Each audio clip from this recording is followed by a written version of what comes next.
And we are live. We are back on the Placemakers at my favorite time of the week. It is the time when I get to hang out with my friends who are cooler and smarter than your friends to talk about the future of higher education. Today's Placemaker really needs no introduction, but I'm going to do it anyway. Brandon Busteed is joining us from what I can only presume is the future to tell us what's going to happen there. He is the president of University Partners and global head of the Learn Work Innovation at Kaplan. And he writes for Forbes and The Economist and does all kinds of conversation around the future of higher education. Brandon, thank you for joining us. Really appreciate you coming on the Placemakers. And I want to jump right in. You talk an awful lot about work readiness. You talk about the preparation of our students for the real world and the 21st century work environment. And I actually caught your webinar recently on the gap year. And my big question coming out of that, because I think Michael Sorrell's doing this at Paul Quinn, but I don't see anybody else really doing it. And you're saying there's going to be a lot of people that want to take up a gap year because they want to start to prepare themselves for the real world and for work. And it's a good option. Can we incorporate the gap year in a smarter way within higher education? Or is it a gap year or higher education? Do we have to be losers in this as an industry? Or is there an opportunity to be more thoughtful in how we incorporate? Well, it's a good starting point in terms of a question. And I was talking about it earlier with an NPR reporter this morning who was asking about the boost year concept that Kaplan just launched. And Right. what I said was, even though people are talking about it as a gap year type alternative, we actually designed it to reinvent the internship.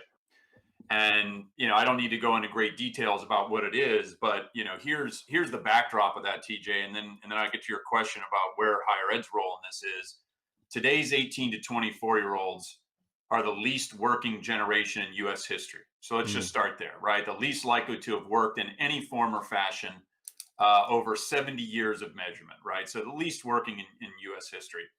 On top of it, the biggest critique of higher education, maybe second only to the cost, is the lack of belief in the work readiness of college graduates, right? Like there's essentially no one that believes college graduates are work ready. And of course, they don't believe high school graduates are work ready. Right. So you go, okay, there's no vote of confidence in the work readiness of grads. This generation is the least likely to have worked. And you say, okay, well, how do you help get them work ready? And the formula is fairly straightforward, to be honest, right? It's a handful of things like, did they have a job or an internship where they were able to apply what they were learning in the classroom? In other words, that those things actually feed off of one another. They see the synapses firing, if you will. And, the others would be work-like projects, right? Did I do a long-term project that required a semester or more to complete? Those are the types of things that came out of the Gallup research that I was involved with that double somebody's odds of being successful in their work later in their life. So you say, okay, well, great. Doesn't every college student get something like that? And the answer is less than a third. Wow. Less than a third of college graduates are leaving with a job or an internship where they applied what they were learning. Less than a third had a long-term project that took a semester or more to complete. And so now rewind the clock all the way back to the beginning of your question. You say, okay, what do we need to do to get people work ready? My vote in this, which I'm voting with my feet in the work we're doing with Kaplan, is we need to get ahead of this and say, okay, before I go to college, before I choose a major, by the way, 40% of us regret our major. Right. So there's huge major regret. What are the ways that we get in front of it? Don't save work readiness to senior year, right? When you visit the career center, or to senior year when you do a capstone course, or, it's like bring it forward in a way where students can actually experience the world of work in ways where they understand what is out there, right? What types of different jobs and roles are out there, which ones are fast growing, right? And have an understanding of what it's like to touch that kind of work, right? So to have some hands-on application with that. Here's the point. We can do this in high schools. We can do this at the collegiate level, but it's going to need the help of multiple parties. So in any situation, whether this is being done by third parties outside of higher ed, or higher ed ramps up and prioritizes work readiness, we still need the students to understand how important the work aspects are, because right now they've been told grades and test scores is everything that matters, right? And oh, by the way, pad your resume and show a whole ton of extracurricular activities. None of those really are valued in the sense of work, right? And if I'm going to think about what's the most valuable thing for my son or daughter to do, I would tell you, I prioritize work internships, co-ops, whatever we want to call it, over almost anything. And it's not to say I'm going to trade off grades entirely, but here's a great stat for everybody to think Yeah. about. C-level executives would rather have, and hiring managers would rather hire a B student with an internship than a straight A student who never had one. So they're not saying they don't care about grades, but they're willing to trade a whole grade point Right. A whole lot for of grade. that work experience. So yes, colleges need to get in this game. If I were waving my magic wand, I wouldn't let a college student get a diploma unless they had a job or an internship where they were able to apply what they were learning in that degree program. So higher ed can certainly create their own versions of a gap year or a boost year, Mhm. but it's going to require the real theme. Let's not lose track of it. The real theme here is work readiness. What are the levers for producing work ready graduates? And the good news is it's not rocket science. It's basic stuff that we just simply haven't prioritized. And it strikes me we have all kinds of opportunities through student employment, through engaging people on our campuses already, and that we just simply don't do it. I Right. think there are some factions of our campuses, largely in student affairs, where they look at, if you're a student who works in housing or student activities or rec centers, things like that, there's an emphasis on student employment in a little bit of a different way, in a developmental way, in an experiential learning way. But we're not doing that same thing in the food court. We're not doing that same thing at the local coffee vendor. We're not doing that same thing, in the libraries and places like that. Are we missing a whole opportunity to incorporate work into these small cities that we call campuses in a more thoughtful way? And is there an opportunity to potentially bring Yeah. costs down as we do that? Well, definitely. Look, I was involved. I'll give you a couple examples. I was involved in some studies where we were surveying currently enrolled students on a campus and asking about whether or not they felt like they had. One of the survey questions was a statement about I had a job or an internship where I was able to apply what I was learning. Well, interestingly enough, 50% of all the students on this campus had a work study job on campus. Less than 4% of those said that they had a job or an internship where they were able to apply what they were learning in the classroom, Mm, which is to say that no one, the students, the people they were working for on campus, nor the academic, hub of the yeah, university were making any effort to curate that connection between the work study activity they were doing and their academic work.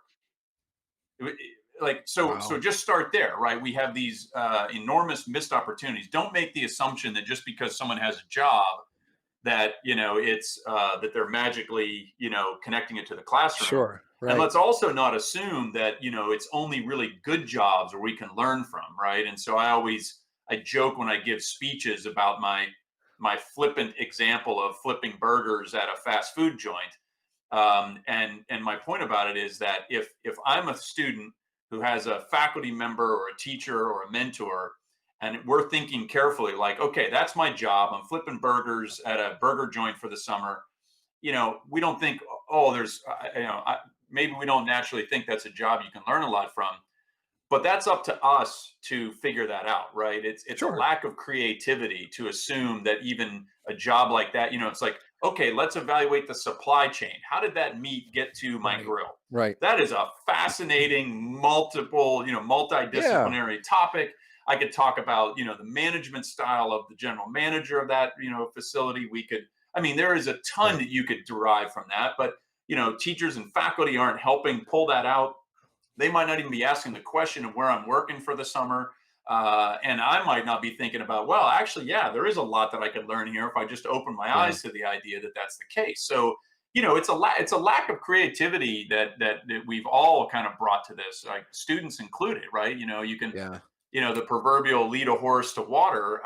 You could mandate internships for students, but they're still going to have to take advantage of it. And right now, we just haven't valued work. I know a lot of well-intentioned parents who can afford to have their children not work, who actually say, no, no, no, TJ, your job is to get Right. good grades, so I don't want you to work. Right. Well, you know what? I want my kids to work. Yeah. Yeah. That's going Me to too. be that's going to be a really important thing for them. Yeah. Well, and I like what you're saying about, creativity really on all fronts, because you can have I always use Saxby's as an example because I love what they do, but you can have a vendor like Saxby's come onto a campus and have a program whereby the student is the CEO and runs that shop and learns all the things about leadership and hiring and managing a Right. space. And that's great.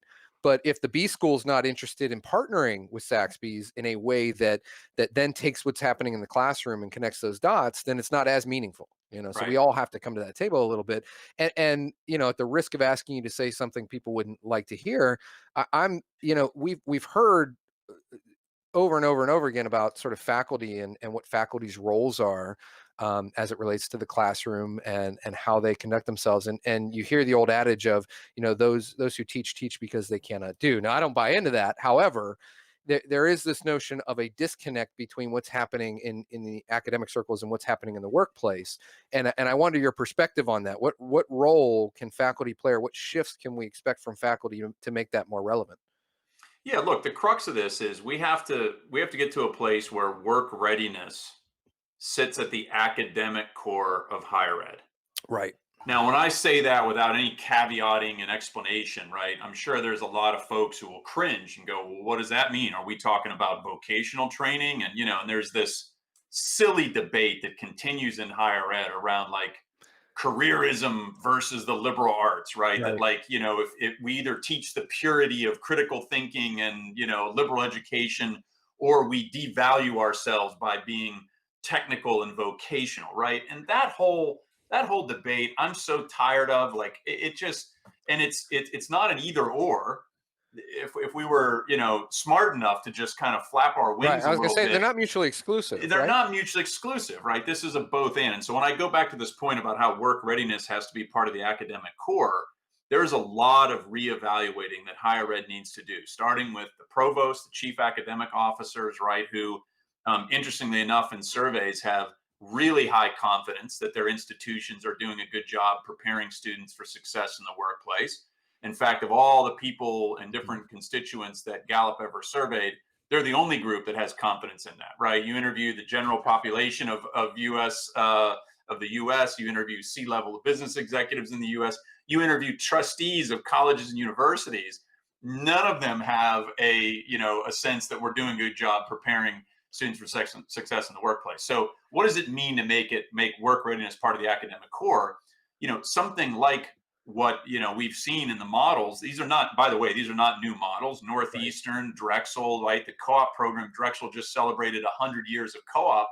It's more relevant now than it's ever been, and I would argue that because this is the least working generation in U.S. Mm. history, it actually is more relevant now Right. than it was when it was created 100 years ago. And so, but we need to bring academic credit to those experiences, right? So you mentioned Saxby's. What a great model where students can work in a real business and operation, get credit for their academic work, right? The synergies that Right. feed off of one another for that Get are paid. amazing.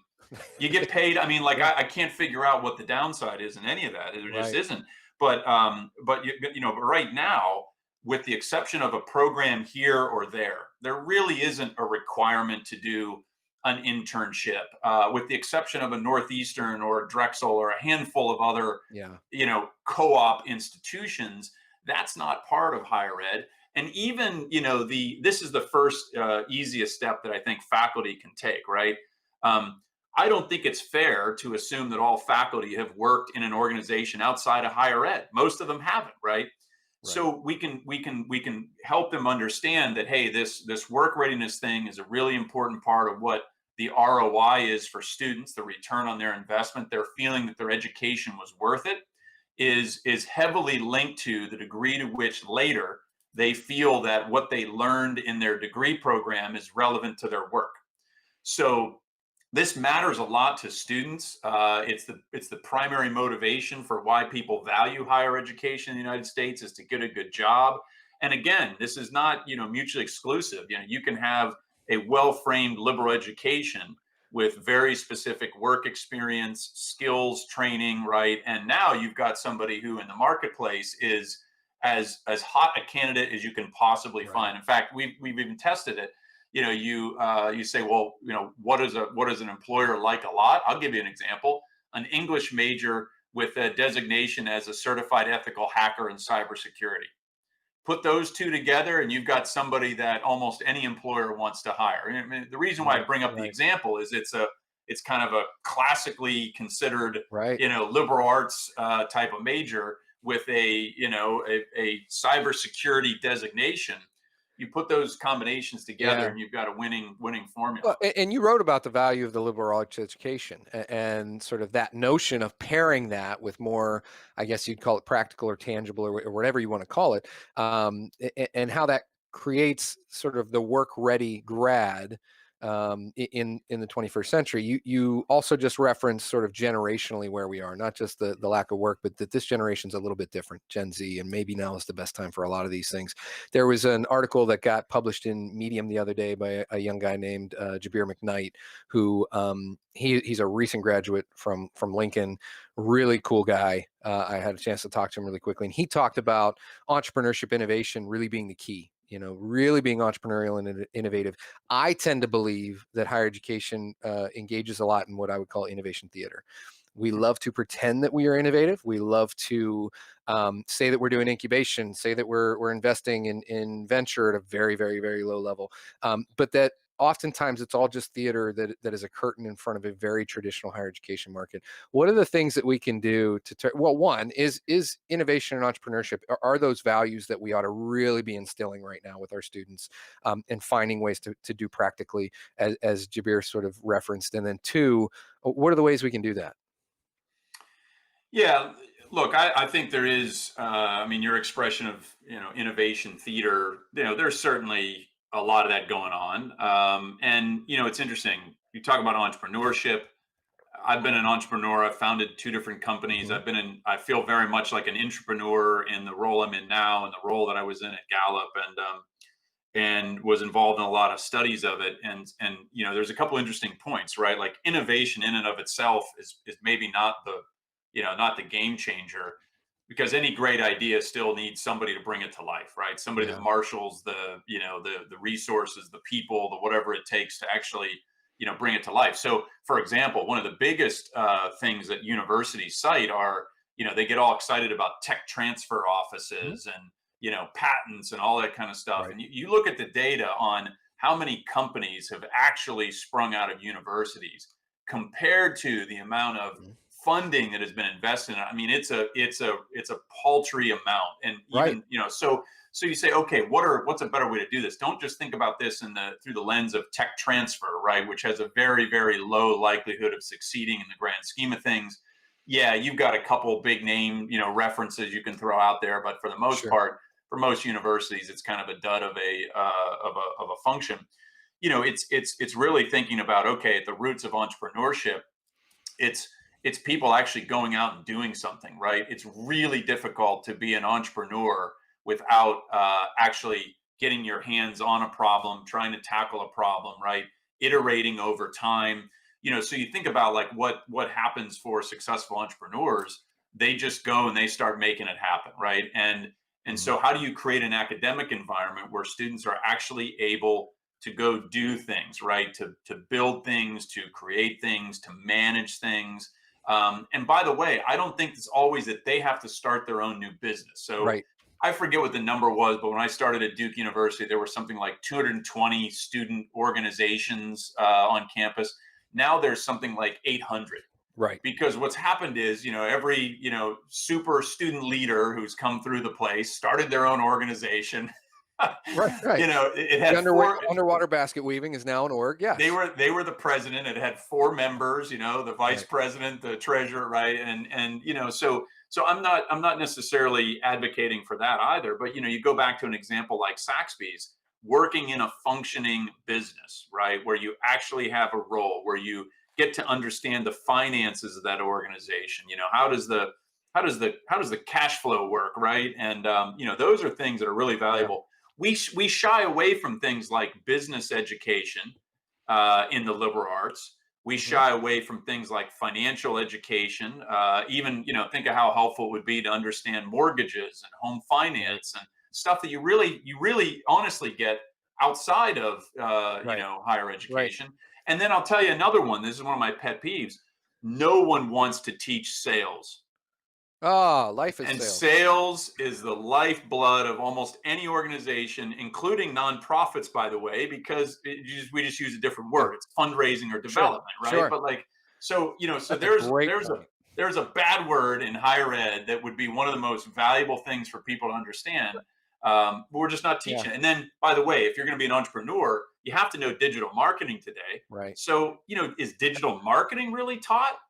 No, No. content creation is not taught. USC just came up with a program for content creation. It's the only one I've seen nationwide at this point. And you're really singing my song. I tend to believe that higher ed is set up in a way that dissuades people from being entrepreneurial. Even when you look at the metrics, when a student comes into an incubation space, as an example, that's hosted in an institution, if the metric is achieve a grade, you've already failed, because that's not the outcome that entrepreneurs should be seeking. Right. Are you setting environments where people are empowered to fail? Are you setting environments where they're going to learn the things they need to learn to be a successful entrepreneur? And again, that doesn't mean you have to run your own business, but it does mean that you need to be able to survive in a certain type of ecosystem. And all those things you're talking about, you're preaching to the choir a little bit.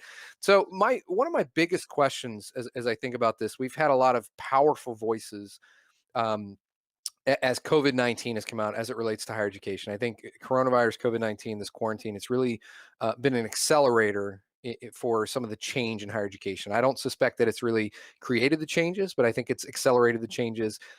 Scott Galloway talks an awful lot about that, and I tend to agree with him. He tends to have that perspective of we kind of need to blow it all up. And then if you listen to folks like Michael Sorrell, he says we can reimagine it. And that's even on our podcast last week, Julie Payne Kirchmeyer and Josie Alquist talked about reimagining higher education and how do we become mission driven and hold on to certain things. Do you think it's possible with how big of a ship on the ocean that we are right now to really reimagine higher education, or by and large do we need to blow it up to move that bell curve to the right or to the left or whichever direction we have to move? Yeah, I mean, look, I don't think we want to do things that just intentionally blow it up, right? I mean, there's the reimagine framework, the reinvent Yeah. framework. That's something that I think is the right way to think about it. Now, that said, there will be institutions that are just not going to be with us in another year or so, Yeah. right? Yeah. And those are institutions that it's interesting when I hear a lot of the prognosticators talking about how many institutions are going to Uh-huh. go out of business or merge or whatever, otherwise be acquired. There's actually an increasing convergence in the prediction around those, right? There used to be Clayton Christensen like way out Right. on the far end, Right. and then other people were like, but now all of a sudden you're starting to see people, converge around somewhere between 500 and Yeah. 1,500 institutions going out of business. Well, no one's saying less than 500 anymore. At least I haven't Right. heard that. Well, Michael Horn the other day said, a quarter in the next 5 to 10 years. Yeah, well, and That's a look, lot. that's a lot. That's a lot. And again, I'm not going to venture a specific number into it, but it will be a significant number, right? Now, here's the point: most people have been talking about this as the types of institutions that are going to make it or are not going to make it. There's probably some correlation to that, right? So if I'm a small institution, very expensive, not well known, like entirely Yeah. residential. I've made no investments in online, non-degree. Like, okay, there's some typology that will certainly be a disadvantage. That said, Sure. I think this whole ball game is going to be about innovative leadership, entrepreneurial leadership. So go back to your innovation entrepreneurship. We need that more at the president level and the senior cabinet level than we've ever needed it. And the institutions that are going to succeed and thrive through this are going to be the ones who have those kinds of leaders at the helm, right? Mm. So look, you take someone like Michael Sorrell. When he showed up at Paul Quinn, that place was dead. In fact, he almost thought his job was to go in there and spend 6 months and shut it down. But what was one of the first things Michael Sorrell did? Well, he realized they were losing a ton of money. They had a football program that wasn't a very good football program. So this guy goes in and decides, we're going to cut the football program. And what he also realized was they lived in a food desert in terms of availability of fresh, fruits and vegetables in the area where Paul Quinn is. And so he plows the football field under and turns it into a sustainable garden Unreal. that the students work. Now, and that's just a very specific example. But who, like, what college president, Right. right, Right. goes in and goes, you know what? I'm going to cut football. We're going to plow the field under, and we're going to Right. create our own sustainable garden. But he assessed the situation and realized that there were, roses out of concrete, right? An expression that I've heard him use before. So, I don't care what type of institution you are. If you've got a president like a Michael Sorrell at the helm, you're going to figure it out. And so that's a lot of what I've been spending my time doing, is trying to identify the leaders who are going to lead this change, irrespective of the institutions. And, you get that formula right, I'll bet on those people all day long, and I'll bet on the Yeah. university that they're running. But we aren't talking about that much. We're talking about, oh, the small private ones are going to go out, Right. and Right. the mid-tier ones, and it's like, no, show me strong leadership, because I'll show you poor leadership Yeah. at a top performing institution, and I would worry about that institution even if it has a strong brand name. Right, right. Well, and I think there are the institutions that everyone can point to in terms of dynamic leadership right now, or at least visible leadership right now. You can look at what Mitch is doing at Purdue. You can look at what Michael Sorrell is doing at Paul Quinn. You can look at ASU and Michael Crow and the way that they've named everything going through the quarantine and their different delivery models. Who else is doing this? Because it feels like by and large, higher education is a follower of an industry, and I Yeah, worry about the disadvantage that puts most people at. Who else would you point to and say, look, this institution is dying? Southern New Hampshire is doing some really, really interesting things. for sure. Who's doing interesting things? Well, there's a lot. Check out Kevin Ross and Lynn University in Boca Mm. Raton. Dynamic president. Visionary plans for Lynn. They've been on just an incredible trajectory for a long time. Look for Catherine Rowe at William and Mary. Hmm. Brilliant leader. I'm excited to see some of the things that she does there. You can go to a lot of places. Look at what Furman's done over the last couple of years Sure. under Elizabeth Davis's leadership. They're an institution that now guarantees every student will have a mentoring relationship, some sort of internship where they're able to apply what they're learning.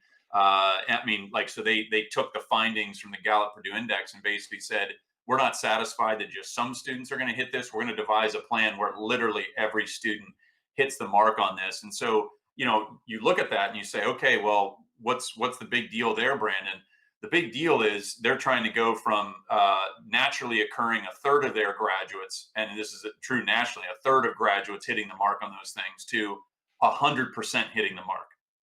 Wow. That is a revolution, right? And so it's not like they're doing anything new. Like, we're still talking about some of the fundamentals, internship experience, mentoring, whatever. Yeah. What's revolutionary is they're saying we're gonna make sure it happens for every student, not just by accident, or not just for a few select ones in one program.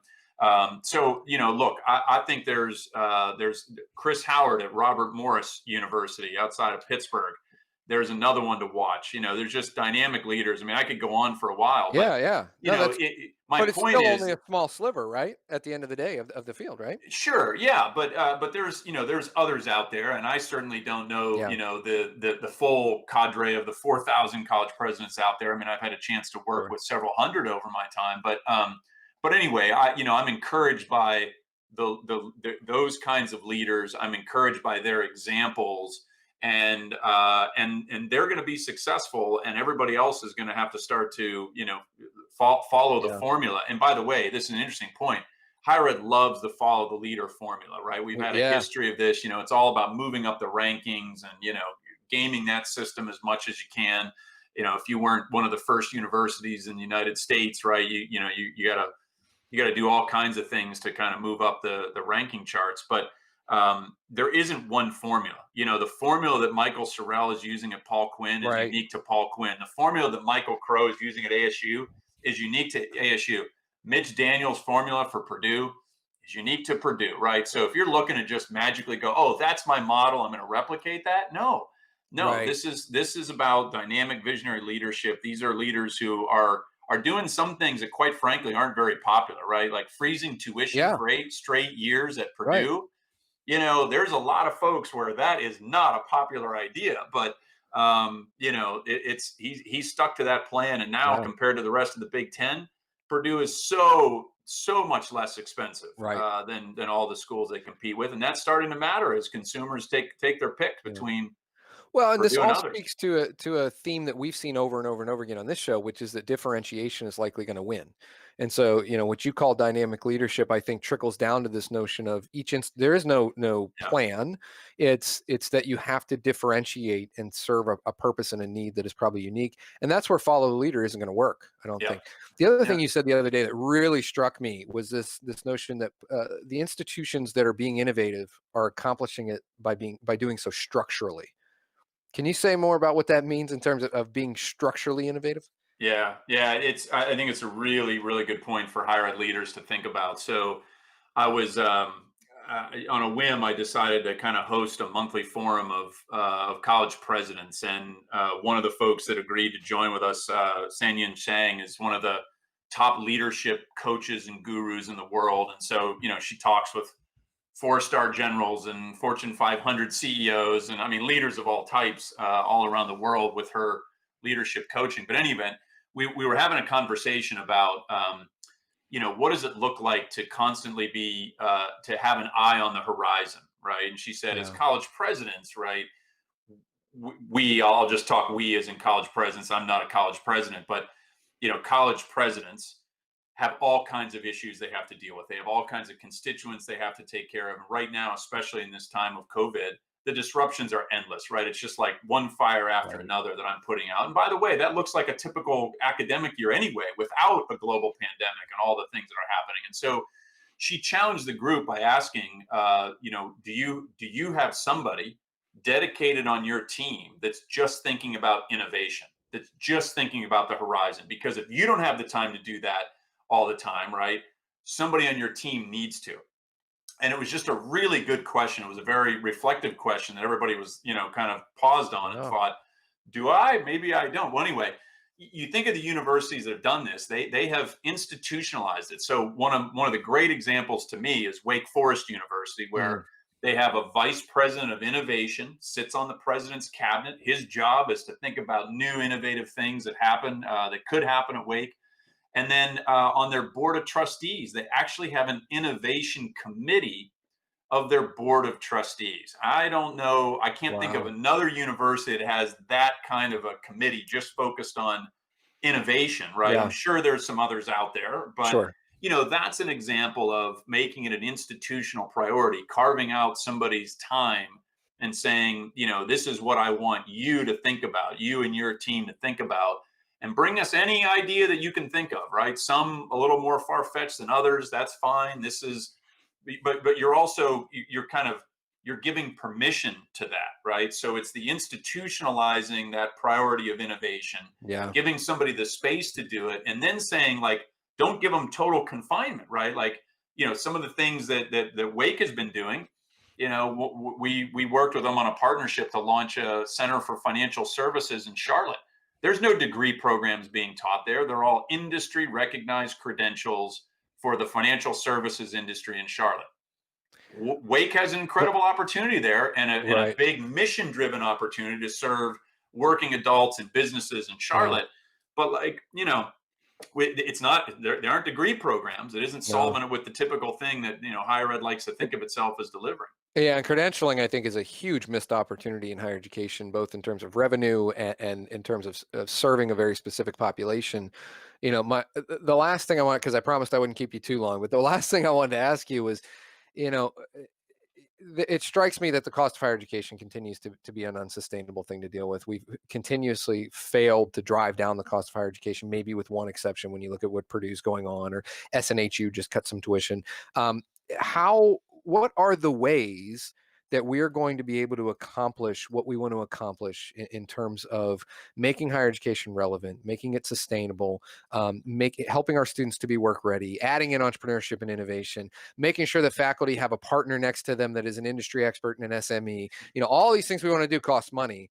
How do we do that and make higher education affordable? Because my biggest concern is when Galloway talks about the systems that we've created and the gap that we've created, particularly what's going on culturally right now in America. I have grave fears about who's going to be able to access higher education, who's not in the new world. How do we do both, or do we not? No, we can. Again, it's not mutually exclusive to think about how do you increase the work readiness of students. One the most obvious answers is that they work while they're learning. That could be, the work study on campus example. That could be, really any job. And, you look at where there's opportunities to disrupt higher ed. One of the articles I wrote last year that I argue would be, Yeah. potentially the biggest disruption to higher ed is students just going pro early. And what do I mean by that? They take a job for a company that has an education benefits program that pays for their college degree. And in most cases, TJ, that's an online degree, right? But Right. it could be from any number of highly reputable universities. You think about, one of the early deals in this space, the Starbucks and ASU partnership. I can work at Starbucks, make decent money. That might not be my long-term goal to work at Starbucks, but I can get my degree at ASU, right? Yeah. Walmart. I can go to work for Walmart and get my Right. degree from any number of universities. I can do that at Discover Financial Services. I can do that at a whole host of companies that have now created those programs. Now, that's not for everybody, but here's my point. That model reduces the cost of higher education because Mm. here's what happens. The employers go in and they negotiate bulk rate tuition discounts It's like with the insurance. universities that Yeah. partner, right? Yeah. And then for the student, right, who's also their worker, they get the increased benefits of productivity, longevity, right? The turnover rates of employees that go into these programs are much lower. They retain longer, right? And they're more productive in their jobs. So, suddenly you've got a win-win-win for everybody. You've got a Yeah. university filling enrollments, right? You've got an employer who's growing and shaping their talent, retaining their talent, helping their talent become more productive.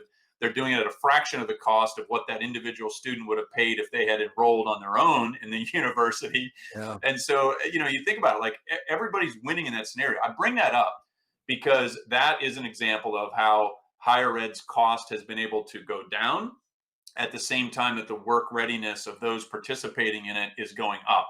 Now, does that mean that everybody has to go pro early? No, that's not the case. Right. But go back to my other example. If I'm going to have a job, I want to make sure that when I enroll in college, I'm thinking about how it applies.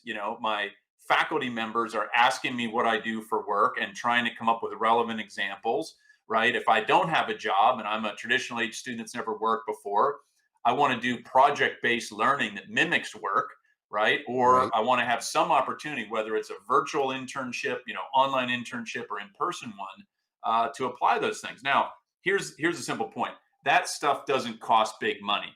It Right. requires time and effort. And I'll leave you with my own personal example at Northeastern University. I started a company in the year 2000 based in Needham, Massachusetts, a few miles away from Northeastern. We weren't even in the phone book, TJ, and somebody from Northeastern's co-op office got my phone number and called me up. And they were like, hey, can we come and talk to you about our co-op program? Well, at the time I was 11 employees. I had no interest really, Yeah. but I was like, okay, fine. So somebody came out, they spent 30 minutes in my office. I learned about the program and I said, sure, we'll do a couple Yeah. students.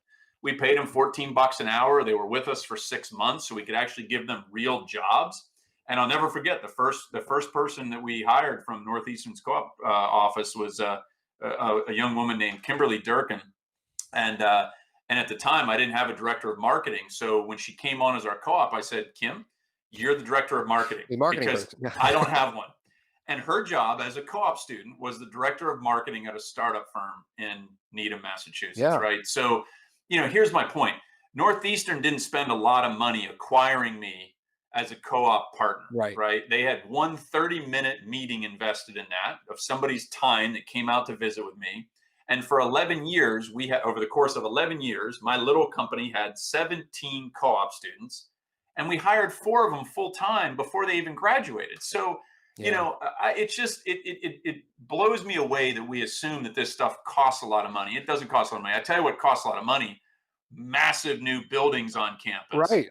right? Like, you could go on with the kind of building that we've been doing. And I got to be honest, there's not a lot of ROI coming out of that building. I mean, great, you've got Yeah. nice facilities. but there's no correlation between the facilities on a campus and the work readiness of graduates later in life. So we'll Right. start there. Well, and I think you answered part of my follow-up, which would have been, in your example of going pro early and companies really coming to an institution and coming up with a discount rate and bargaining through that. Do students now find themselves in a position where they forego the traditional college experience? And I think your answer is not necessarily, because I hear a lot of people say I value that experience, but maybe it's only for the elite. And what I think I hear you saying is not necessarily the case. There are solutions where you can do both. Well, yeah, look, and I think, that you're going to see, we're quickly seeing new archetypes of students Yeah. splinter out in the midst of this, right? So there will continue to be students and parents who just deeply value the 4-year on campus residential, I'll call it traditional college experience. They're going to be there, right? Right. But, now all of a sudden you're starting to see a portion of those carve out into this model of like, well, so I could go to work for an employer who pays for my degree. And yeah, I might miss out on some of that college stuff that would be pretty neat, but I can do college for free and I'm going to get valuable work experience. I'll take it. Right. Right. So you're just seeing the splintering of different student types out there right now. And so, I think there's that, in that lies entrepreneurial opportunities for universities, right? If I'm a university who's thinking about the consumer out there who wants college, but wants to do it debt free, well, employer partnerships is a heck of a strategy. Online Yeah. degrees for traditional age students is a heck of a strategy. I mean, every working adult, non-traditional age student in America is basically working and doing their degree online. Right. Well, you're going to see more 18 to 22-year-olds doing that because they can stay at home, save money for that period of time, work while they're doing it, have more flexible hours for when they do their studies. And so again, but what I'm talking about here is you're just going to see different types of students emerge in the marketplace Yeah. because these new things are available. And I'll tell you what coronavirus is going to do. There's little doubt in my mind. It's going to reduce the cost of college because colleges are going to start to say, okay, tell you what, here's the cost if you come on campus. It's the full tuition, room and board. And oh, by the way, you want to do your bachelor's degree online? We now offer it fully online at this price. And Yep. that's 20 or 30% off of the And traditional that's the tuition ASU price. plan. ASU has said you can have this, this, or this, and there's 3 different options, and one's That's blended, exactly and one's right. not. It's a very thoughtful approach, and so this is Yeah. normally the time that I would say that no podcast is good after 30 minutes, but that's not the case with you. We could keep you forever, but I've already kept you longer than I promised. We're going to let you return to the future where you clearly live. I appreciate Yeah. you spending the time with us this week on Placemakers. It was a fascinating conversation. Next week, we're going to be talking about community colleges, so please come back and join us then. Thanks, and have a wonderful night. Good night, everybody. Thanks, DJ.